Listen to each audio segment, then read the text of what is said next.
দর্শক, এই মুহূর্তে সবচেয়ে বড় খবর, নবান্ন অভিযানে অভয়ার মায়ের মাথা ফাটালো মমতার পুলিশ। মমতার পুলিশকে শায়েস্তা করতে নামলো কেন্দ্রীয় বাহিনী, চরম নির্দেশ মোদীর। আর জানিয়ে এই মুহূর্তে উত্তাল পুরো নবান্ন। হ্যাঁ দর্শক, এই মুহূর্তে সবচেয়ে বড় খবর এবং পরবর্তী গুরুত্বপূর্ণ খবরগুলো সবার প্রথম পাওয়ার জন্য অবশ্যই চ্যানেলটিকে সাবস্ক্রাইব করে রাখুন এবং যুক্ত থাকুন আমাদের সাথে। এদিন নির্যাতিতার মা বাবা নবান্ন অভিযানে ডাক দিয়েছিলেন, সেই ডাকে সাড়া দিয়ে তাতে যোগ দিয়েছে অনেকেই। উত্তাল পুরো নবান্ন চত্বর। ধর্মতলা থেকে যে মিছিলটি নবান্নের উদ্দেশ্যে রওনা দিয়েছিল, সেই মিছিলেই ছিলেন নির্যাতিতার মা বাবা।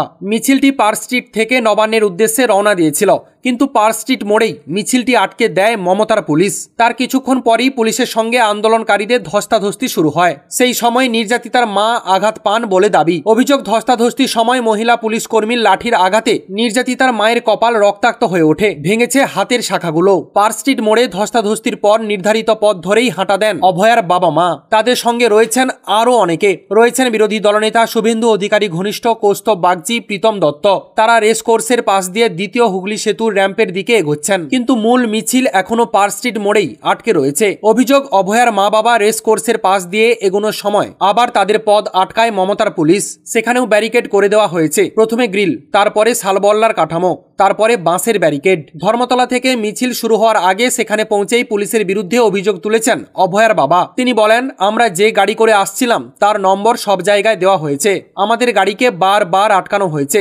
বলতে গেলে পুলিশের সঙ্গে লুকোচুরি করে এখানে পৌঁছেছি। কলকাতা হাইকোর্ট শান্তিপূর্ণ প্রতিবাদের অনুমতি দিয়েছে, তারপরেও বিভিন্ন জায়গায় ব্যারিকেড করেছে পুলিশ। শুভেন্দু ধর্মতলার মিছিলে পৌঁছেছিলেন 11:15 নাগাদ। তার আগে বিধানসভা থেকে বেরোনোর সময় বিরোধী দলনেতা বলেছিলেন, আমরা কোনো সংঘাতে জড়াবো না। পুলিশি তৎপরতা নিয়েও সরব হয়েছেন তিনি।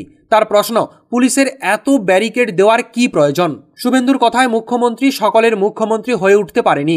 আরজিকর কাণ্ডে সিবিআই তদন্ত নিয়ে অসন্তোষের বিষয়ে শুভেন্দু বলেছেন, কলকাতা হাইকোর্ট এবং সুপ্রিম কোর্টের নির্দেশে সিবিআই তদন্ত করছে। যদি তদন্ত নিয়ে কোনো অভিযোগ থাকে তবে তা আদালতে জানাতে পারেন। শুভেন্দুর কথায় তিনি ওপর মহলকে জানিয়েছেন এই ব্যাপারে। অতি সত্বর কেন্দ্র থেকে পাঠানো হচ্ছে কেন্দ্রীয় সিআরপিএফ বাহিনী মমতার পুলিশকে যোগ্য জবাব দেওয়ার জন্য।